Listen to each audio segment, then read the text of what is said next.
ጌታቸው አቦሴ ይባላለሁ። በሀዲያ ዞን በሌሞ ወረዳ በኪድግሳ ቀበሌ ነዋሪ ነኝ። ሴት ልጆችን የገረጹት ለ6 ዓመት ነው። በላይኛው አዋሽ አግሮ ኢንዱስትሪ ላይ ነበርኩኝ። ልጆችም እዛ ነው የተወለዱት ያደጉት። ዋና ሲዋኙ የአካባቢ ልጆች ያልተገረዛቸው የሸለፈታሞች ብሎ ሲሳደቡ ያንን ምክንያት አድርጎ መጥቶ አስገደዱ። አሁን እነዚህ ልጆች ከሚጎዱ ብዬ አንዱ ጋር ይዤ ሄድኩ። እነዚህን ጎረምሳዎች ልታስገርዝ ታመጣለህ ሂድ ይዛ ብላ አመናጨቀችኝ።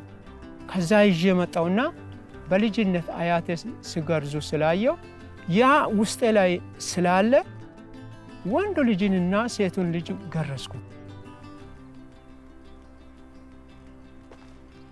ያን አካባቢ ለቀን ወደዚህ መጣን። ይገርዛል የሚባለውን ሰምቶ አንዳንድ ሰዎች መምጣት ጀመሩ።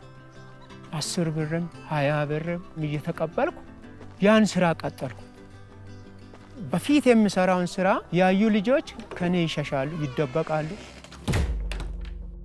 ሴት ልጄ ያው ስለተገረዘች በሚጥ እንደተቸገረች አይቼ ከዛም በኋላ ነው ወደ ስልጠና ያመራሁት። ከሌሞ ወረዳ ህፃናትና ሴቶች ስልጠናን እየወሰድ ሴት ልጅን መግረዝ በህይወት ላይ፣ በኢኮኖሚ ላይ፣ በጤና ላይ ችግር የሚፈጥር መሆኑን አውቄን መተው የቻልኩት።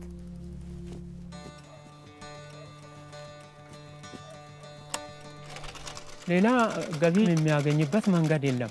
የልብስ ስፌት ባለሙያ በአካባቢ ነበረ። ስራውን ከኔ ጋር መስራቱን ጀምር አለ። ስራውን መስራት ጀመርኩኝ።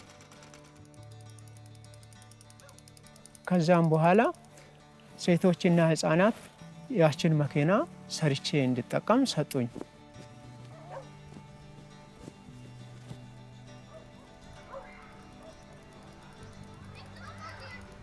መጀመሪያ ከሴት ልጆች አካል ነው የሚያጎድል የነበረ። አሁን ግን አካል የሚቆርጥ የነበረው እጄ የሴት ልጆችን ልብስ እየቆረጠ ነው የሚሰራው።